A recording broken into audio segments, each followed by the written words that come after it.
Federal government to increase surveillance in border communities to secure lives and property.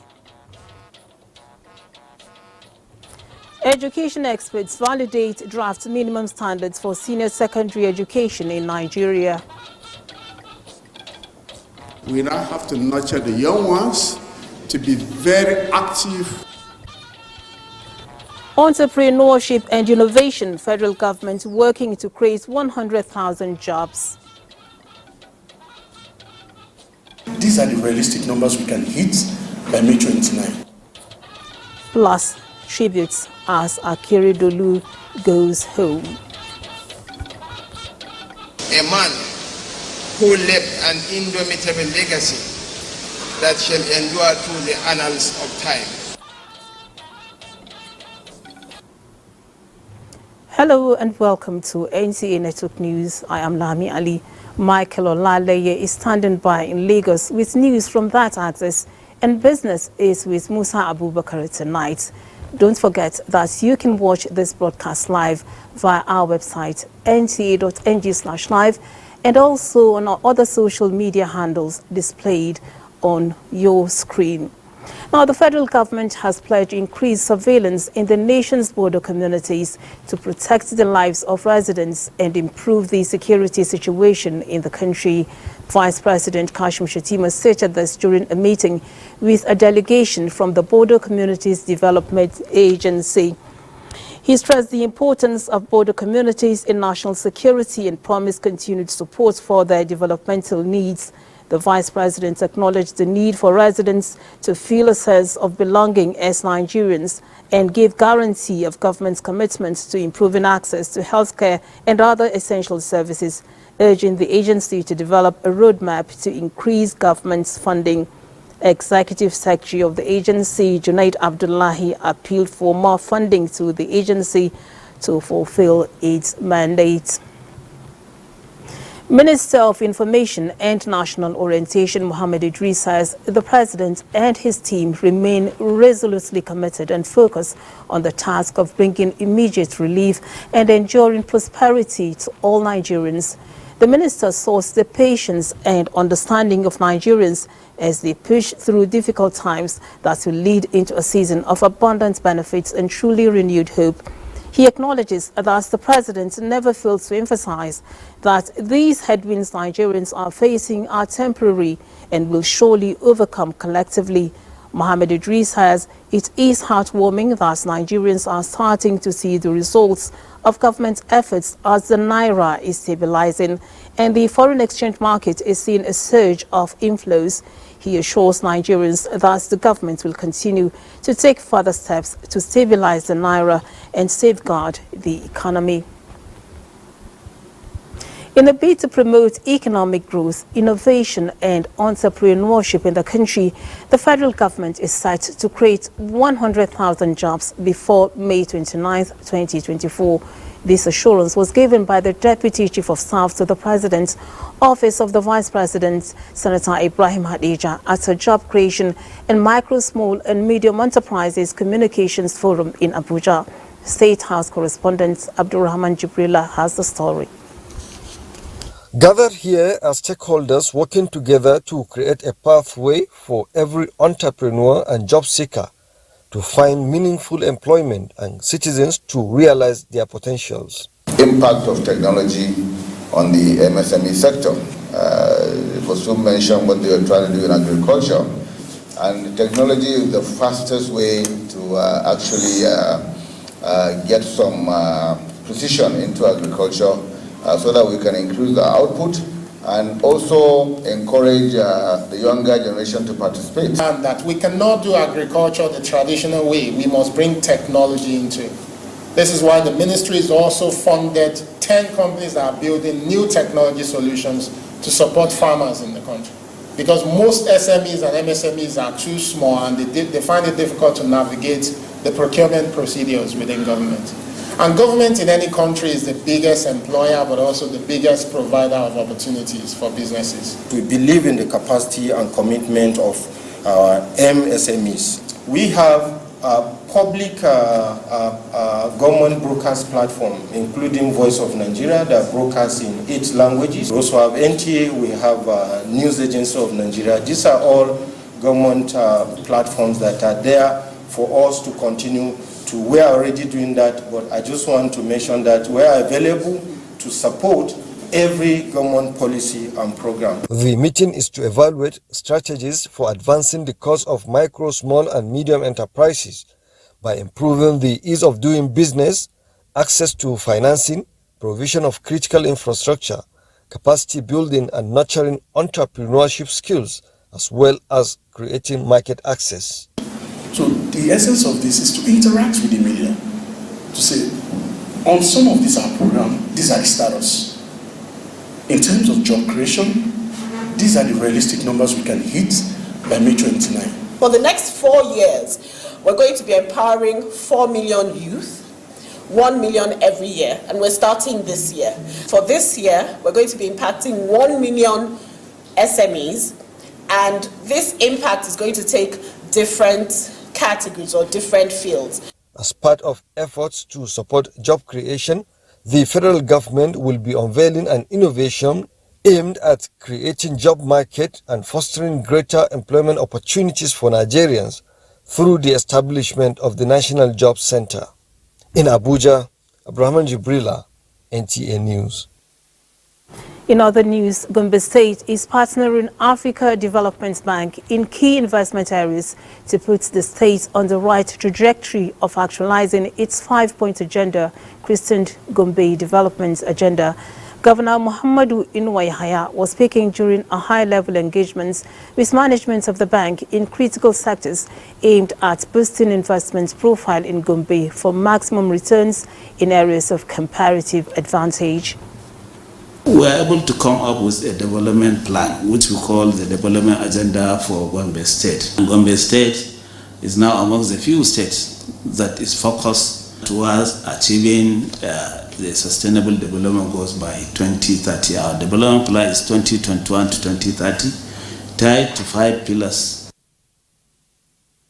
Africa Development Bank lauded efforts of Gombe in infrastructure delivery and other sectors as key indicators for measuring performances and making assessments for continued intervention at sub-national level. The inclusive basic services and livelihood improvement project, we discussed the status of some of the ongoing procurement activities, the physical implementation, and we agree that there are opportunities to accelerate the implementation. Gombe State had recently maintained top positions in investment drive, accelerating commitments towards achieving more in ease of doing business, grazing reserves, power supply and human capital development. With strong political will, Nigeria has the needed potentials to leverage the African Continental Free Trade Agreements and surmount the economic challenges facing the country. These are the views of policymakers at the workshop on economic impact of AfCFTA, organized by the National Institute for Legislative and Democratic Studies in collaboration with the Joint Research Center of the European Union. Muhammad Lami Ali reports. Nigeria is regarded as the largest economy and most populous in the continent and big player in the African Continental Free Trade Agreement. However, delay in the signing of the agreement until 2021 is causing major setback in the realization of the trade benefits. It is important to note that this meeting of stakeholders is to address and profile solutions as well as put forward the findings on the impact of the African Continental Free Trade Area on the Nigerian economy. We need to talk to the Ministry of Foreign Affairs. Maybe they have to buy into this, like every one of us, so that the embassies will maybe get into regional hubs. As a region, we have also established and adopted an implementation strategy to accelerate the implementation of AfCFTA across West Africa. That includes Nigeria. Others believe that intra-African exports are low compared to other global regions, stressing the need for collaboration. You should move to the grassroots where farmers, smallholder farmers are is. And will let you know there are potentials for you when you grow rice. And you bring a good quality rice. You can trade in the international market at free zones. They are ready to do the needful in terms of legislation, in terms of oversight, in terms of representation. They are ready to even domesticate the various conventions that borders on this. With the prospect of boosting intra-African trade by 52%, experts say it will lift 30 million Africans out of poverty, raise income by $450 billion by 2035, and eliminate all tariffs among African countries. In Abuja, Muhammad Rabiu Ali, NTA News. Musa Abubakar is our guide today for latest happenings from the world of business. Over to you, Musa. Thank you, Lavi. Let's bring you up to speed with business development. The Federation Accounts Allocation Committee, FAC, says it has distributed a total of 1.15 trillion naira in revenue to the 3 tiers of government in February 2024. A communique issued at the end of the meeting stated that from the 1.149.8 billion total distributable revenue, the federal government received a total of 407.267 billion naira. The state governments received 379.407 billion naira, and the local government councils received 278.041 billion naira. And out to energy, oil prices fell on Friday and were on track for a weekly decline after the U.S. Central Bank indicated the interest rate cuts could be delayed by at least 2 more months. CNBC reports that Brent crude futures were down $2 or 2.4% at $81.67 a barrel, and U.S. West Texas Intermediate crude futures lost $2.08 or 26% to $76.56 a barrel. Both benchmarks were poised to register weekly declines after 2 weeks of gains, but indications of healthy fuel demand and supply concerns could revive prices in the coming days. And to the capital markets, the equities market closed the week in positive territory as the market rebounded from negative sentiment in the previous session. The all-share index climbed 0.84% to end the session at 102,088.07 basis points. A total of 291 million shares valued at 6.01 billion naira were traded in 7,710 deals. Equity capitalization advanced to 55.8 trillion naira. The financial services industry led the activity chart. That's a quick look at business news. The news continues after the break. Welcome back. Senator Monday Okpebolo has been declared winner of the All Progressives Congress governorship primaries in Edo State. The chairman of the election committee and governor of Cross River State, Basio II, announced the final results of the exercise in the capital, Benin, after the collation of results from 18 local government areas. Senator Okpebolo polled 12,433 votes to defeat 11 other aspirants who contested the primary election. Experts in the education sector have converged on Abuja to validate a draft minimum standards for senior secondary education in Nigeria. The approved benchmark will apply to all aspects of senior secondary education in the country. Abdullahi Sulija reports that the Minister of Education, Professor Tahir Mamman, is presiding over the exercise. For 8 months, educationists rubbed minds and came up with contributions for the draft minimum standards for senior secondary school education in the country. This draft was later harmonized and critiqued at a presentation in Abuja in January 2024.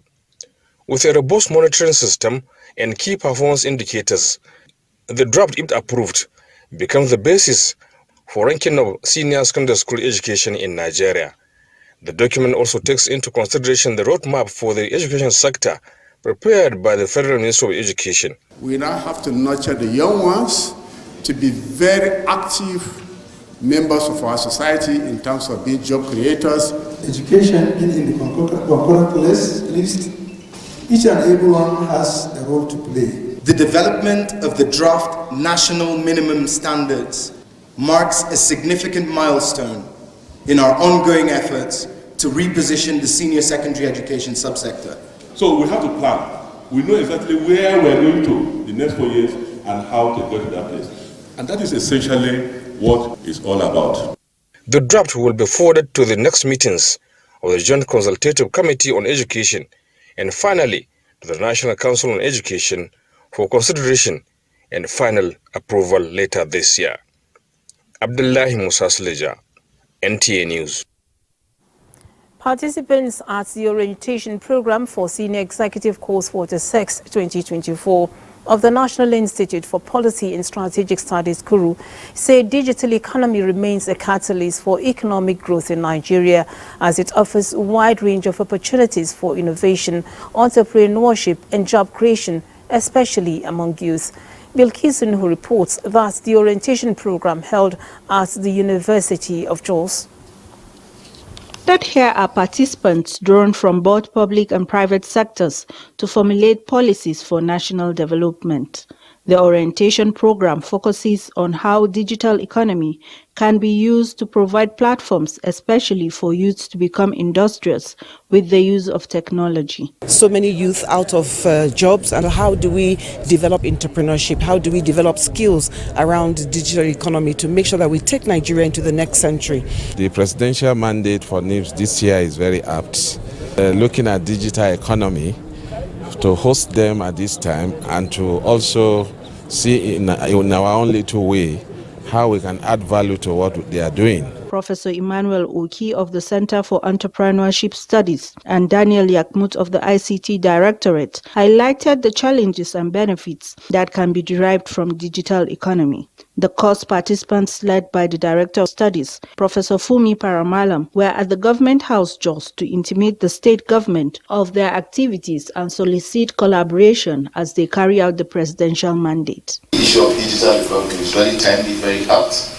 That is what is trending right now, and that is what is going to open a vista of opportunities for our young people. The Senior Executive Course 46 2024 has as its theme Digital Economy, Youth Empowerment and Sustainable Job Creation in Nigeria, Issues, Challenges and Opportunities. In Jos, Bilkisunuhu, NTA News.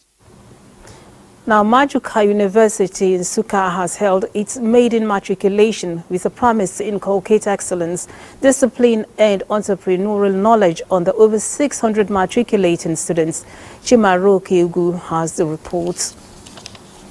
Muka University, situated at Ekwebe in Nsukka, Enugu State, is adjudged to be a world-class private university committed to raising generation of leaders and provides enriching learning environment that fosters innovation, critical thinking and entrepreneurial knowledge.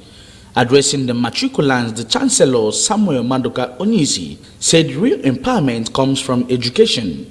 Hence, the institution has created highly innovative, custom-built courses that will set the graduates apart as critical thinkers and solution providers. I have dedicated this place, this project, this university into the hand of God, and it's just more and more service. Service to God, service to Nigeria, service to the world. To my students, learn how to work hard, and you make a difference. The Vice Chancellor described the university as an authentic entrepreneurial institution with clear pathways in leadership practice. He maintained that Muka University has diverse curricula and state-of-the-art facilities for nurturing well-grounded and successful students. We have been very intentional in assembling a dynamic and enthusiastic team that commits sacrificially to the task of leading a transformation. With sound morals, discipline, and vocational studies embedded in the school's curriculum, the students are optimistic that their future will be equipped to fit into the 21st century. By the time I'm done with this school, there will surely be a difference. We all know that it's a very prestigious college. I'm going to make the school proud and my parents proud. Muka University is committed to rebuilding the culture of entrepreneurship and self-reliance. Yunenugu, Chimaroke Ugu, NTA News. Speakers and panelists at an education summit held in Benin City have called for more collaborations between governments and the private sector to improve learning facilities and enhance skills and knowledge of Nigerian teachers. This came to the fore as the 2024 Seplat JV Education Summit. Jude Abugu has details. Setting the tone for the summit, which aims at equipping teachers with modern tools and knowledge to navigate through the ever-evolving education landscape, the Chief Executive Officer, represented by the Chief Operating Officer, Samson Ugwori, thanked Seplat partners for their commitment to the vision of the various educational programs. The teachers are the people that will build our future generations in ensuring that they develop these children of today that will lead our country tomorrow.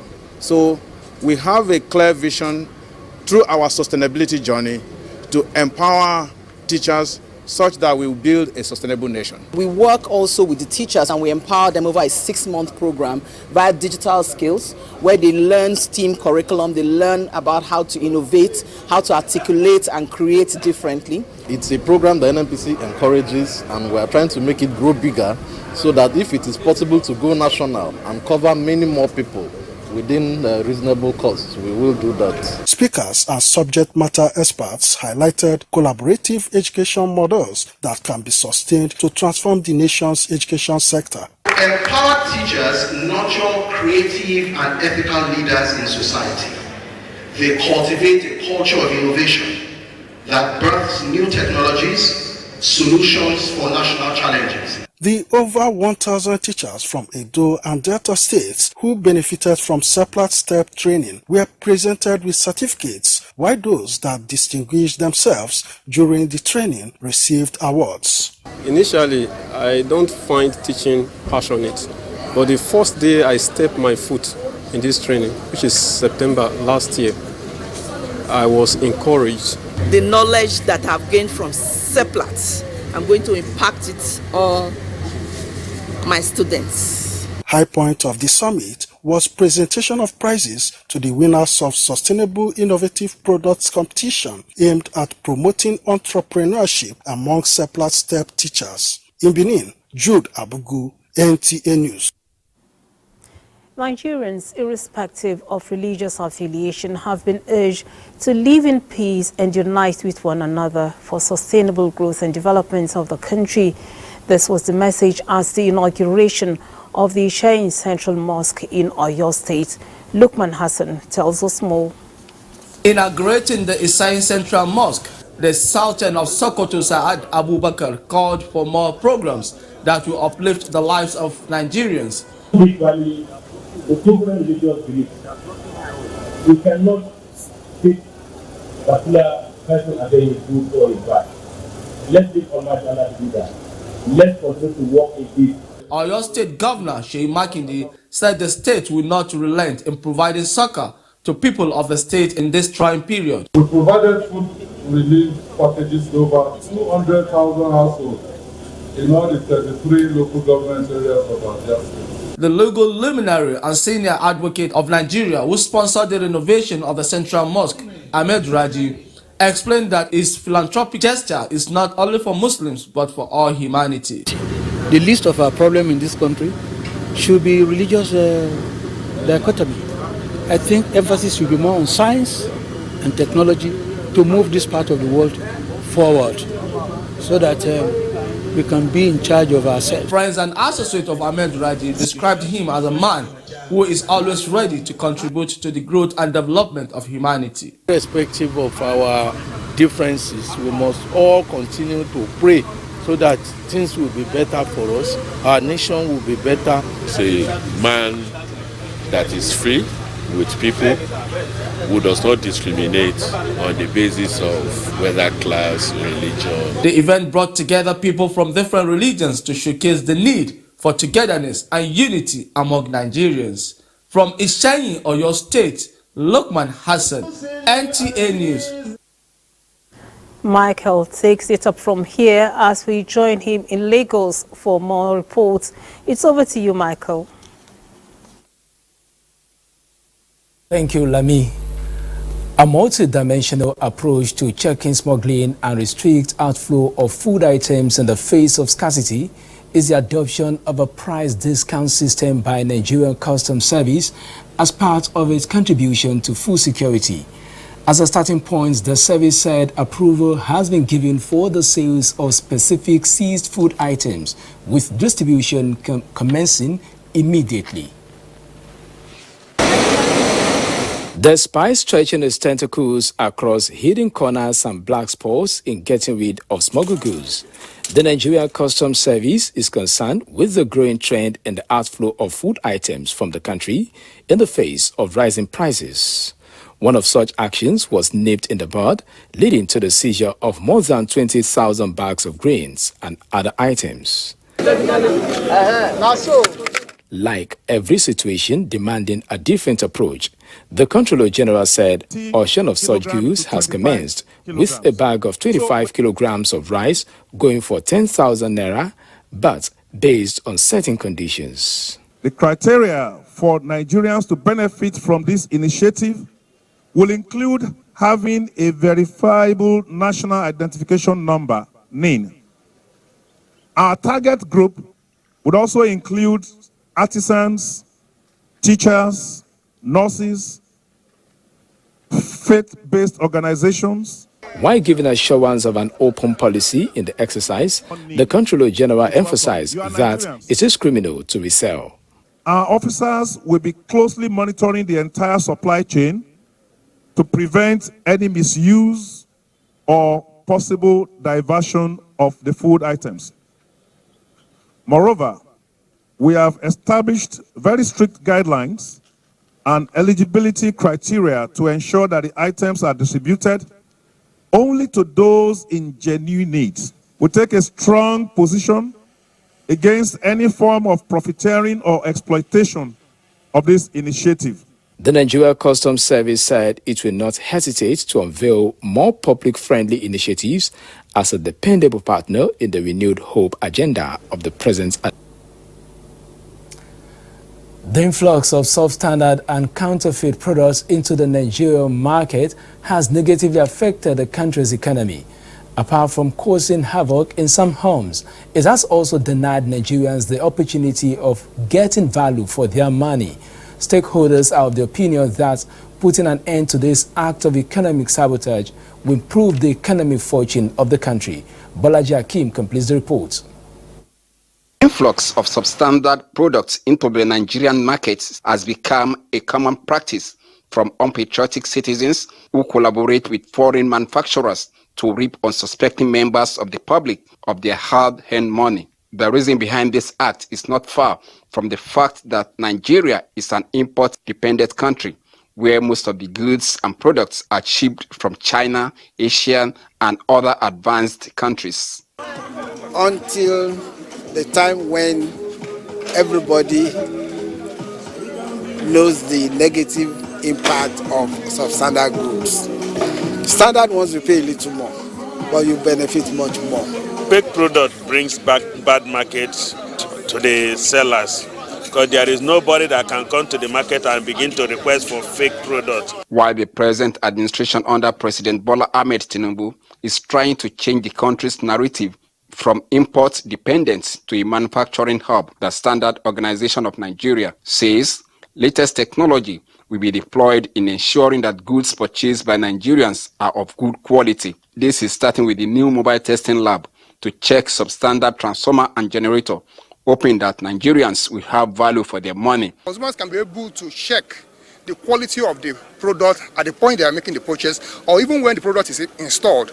Assemblers can also have the benefit of enjoying these services by taking this mobile laboratory to their premises for them to check the quality of that product in their premises. While the agency is doing its part, Nigerians are also advised to be careful when buying any goods and check specifications for information on any products they intend to buy. In Lagos, Bolaji Akim, NTA News. Those are the reports from Lagos. The news will continue after this break. Do stay.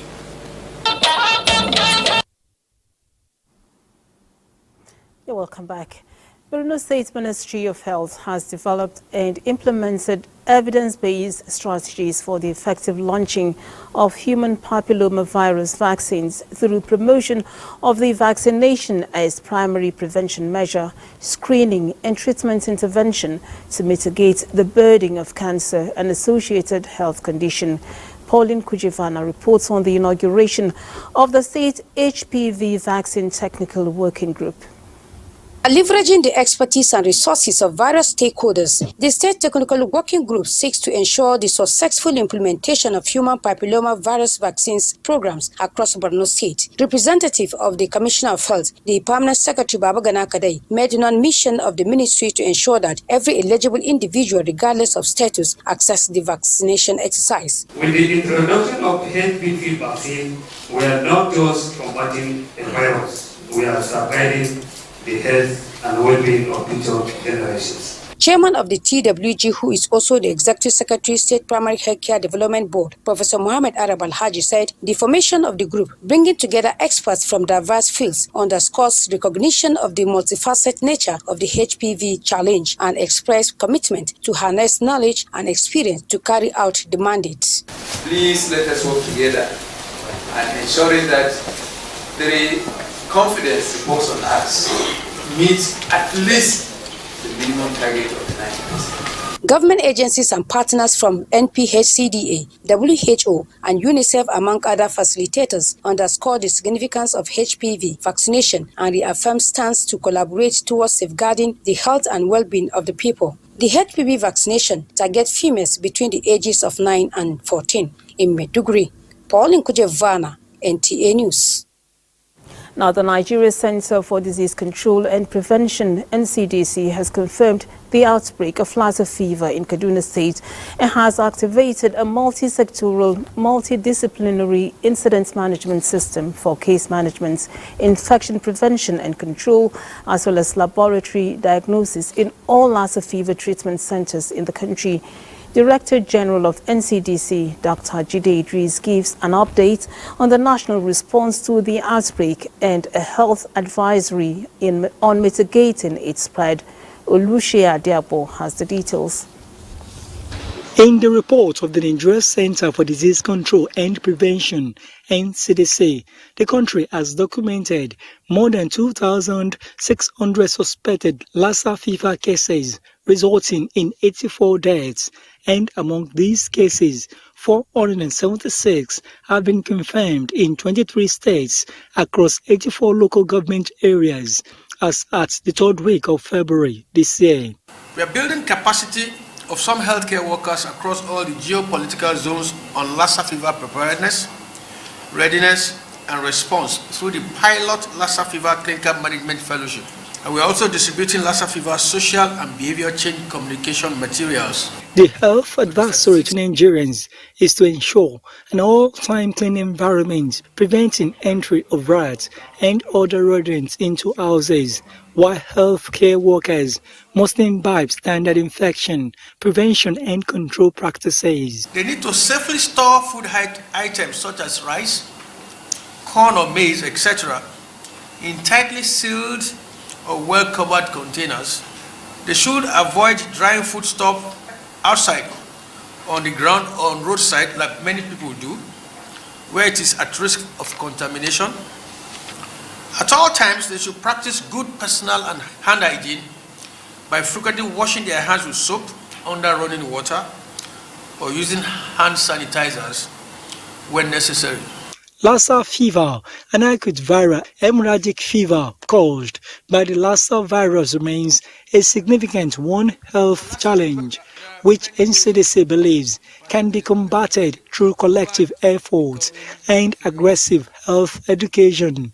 In Abuja, Olusheye Adiagbo, NTA News. We move to the judiciary, where a federal high court sitting in Ilorin has admitted the immediate past governor of Kwara State, Abdul Fattah Ahmed, to a bail of 50 million naira following his arraignment by the Economic and Financial Crimes Commission, EFCC. The anti-graft agency is prosecuting the former governor alongside his commissioner of finance over alleged misappropriation of funds. Abdul Hafiz has the story. Former Governor Abdul Fattah Ahmed, who has been in EFCC custody since Monday, was brought to the court on Friday amidst tight security. Friends and supporters of the governor were denied access to the court premises, while journalists were also barred from covering the proceedings. The former governor is facing a 12-count charge bordering on alleged mismanagement of public funds running into billions of naira while in office. He pleaded not guilty to the charges upon arraignment, despite the objection from the prosecution counsel Rotimi Jacob. Justice Evelyn Ayandike admitted Ahmed to a bail of 50 million naira with two sureties with a landed property within the jurisdiction of the court, among other conditions. Application for bail was made by his counsel orally. So although we oppose that it should be in writing, his lordship was of the opinion that she has the discretion to allow them to move oral application, and was so moved. The court, in its wisdom, after considering the argument on both sides, decided to exercise its discretion in favor of the defendant, especially in view of the antecedent of the first defendant, who had always voluntarily responded to EFCC invitation. The court also made another granting accelerated hearing of the case. The case has been adjourned until the 29th and 30th of April for the commencement of trial. You're watching NTA Network News. Time now to take some more messages. We will be right back. Welcome back. About 4,000 athletes converge on Ibadan for police games, even as Super Falcons play goalless against Cameroon in Douala in Olympic qualifier. For more news from the world of sports, let's join Gift George on Sports Update. The Super Eagles of Nigeria will face world champions Argentina in an international friendly match in Los Angeles, USA on March 26. The game was previously slated for China, but had to be rescheduled for the United States of America. The match will be Nigeria's first outing since finishing second at the just concluded African Cup of Nations in Côte d'Ivoire.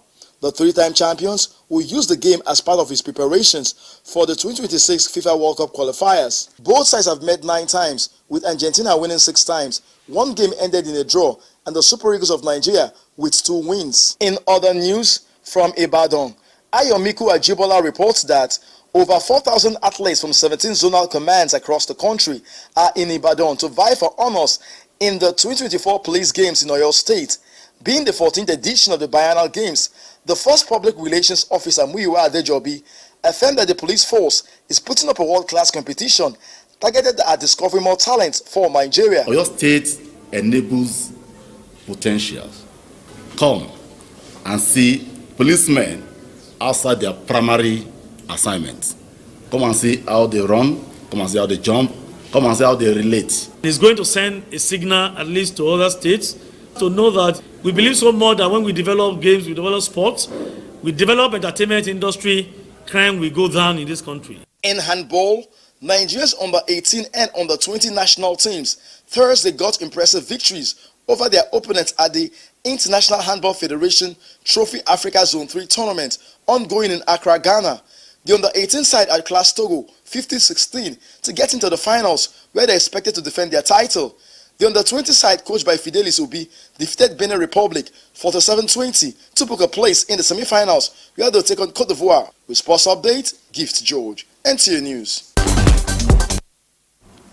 Thank you for staying. Now, Minister of Works David Umahi is calling for more commitments in the tax credit scheme on road infrastructure under the Nigeria Sovereign Investment Authority for the speedy execution of more federal road projects. The minister was at an investigative engagement with Senate Committee on Finance to determine the state of Nigeria's road projects. National Assembly correspondent Isa Mohammed has more on this and other sittings of committees. He revealed to the committee the discovery that the non-compliance to the tax credit policy initiative by the NSIA affected poor performance and slow pace of work on federal roads across Nigeria. I can assure you that from the month of March, we will be publishing even the cost of project, the progress made for that month, and then the time started and the time for completion. It's a fight that must be won. However, we will be able to get the funding from the side of the Senate. I believe we are going to do everything possible to make sure that you are getting your funding. Meanwhile, the Senate Committee on Solid Minerals Development said the legislature is working closely with key players in mining sector to drive investment, explore available opportunities and stop illegal mining. If we can increase the critical mass of investment and export proceeds, we can increase our dollar inflow. It will strengthen the naira. Was to look at the gaps and see how those gaps can be addressed in terms of the legal framework, in terms of policy, in terms of implementation, and it will be work in progress. Nigeria has no excuses for not doing well in the mining sector. And the House of Representatives Committee on Public Sector and Institutional Reforms has engaged officials of Bureau of Public Service Reform. We call him back and we ask him to write to us why the legislature can come in, what happened to the other reforms earlier done, why it's not implemented. Saying it will continue to monitor activities of the Bureau for good governance. From the National Assembly, Isa Muhammad, NTA News. Now, Vice President Kashim Shettima has eulogized the late governor of Ondo State, Oluwarotimi Akeredolu, for his contributions to nation building and for spearheading a holistic approach to security challenges in Nigeria. This was as the funeral service of the late governor held at the Cathedral Church of St. Andrew, Ondo State. Paul Muka has details. The Vice President, over 10 state governors, the national chairman of the APC, assembly members, APC chieftains and top government functionaries all came to pay tribute to the departed governor, whom they described as a courageous man. Vice President Kashim Shettima, while paying tributes to the late governor, urged Nigerians, particularly leaders, to close ranks and work collectively as a team, something he said Governor Akeredolu was known for. A man who was unflinching in his dedication to their well-being, a man whose legacy is aged in the battles he fought on behalf of the people, leaving an indelible footprint on the sands of our shared history. So let us cherish this day and the memories of a man who lived his life in service, a man who left an indomitable legacy that shall endure through the annals of time.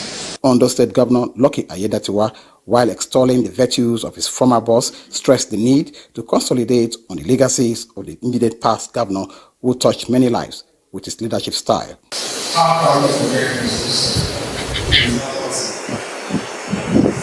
because we need someone in our hearts, not just the immediate family. All of us at one time or the other had interaction with him. NTA also got reactions from close family members, political associates, and former professional colleagues. One thing that the family will ever remember him for is his tenacity at bringing the entire family together as one. He's a very good leader to us. The body of late Governor Akeredolu has since been interred after the funeral service at a private ceremony in Owo. From Owo, Ondo State, Paul Muka, NTA News. The death has been announced of former Director of International Cultural Relations of the Federal Ministry of Information and Culture in Kanta, George Ufot, aged 64. He once served as President of the League of Akwa Ibom Professionals and Chairman of Board, China Alumni Association of Nigeria. Up next is Saturday's weather prospects. Welcome. We had light drizzle and rain over parts of the north and the north central cities, and this is caused by high clouds. Because at lower level we have dry northeasterly winds creating hazy atmosphere, while about 500 to 200 hectopascal level is where we have moisture and convergence which aid the creation of clouds. This condition is expected to persist into Saturday evening, where we expect light drizzle to parts of Yobe, Kaduna, Gombe, Borno, Kwara, and Niger. while isolated thunderstorms to parts of Osun, Edo, Akwa Ibom, Cross River, Bayelsa, and Lagos. The morning is expected to be quiet, except parts of Plateau and FCT, where we have slim chances of light showers. Next is the Air Quality Index. I'm Sefia Senginusa.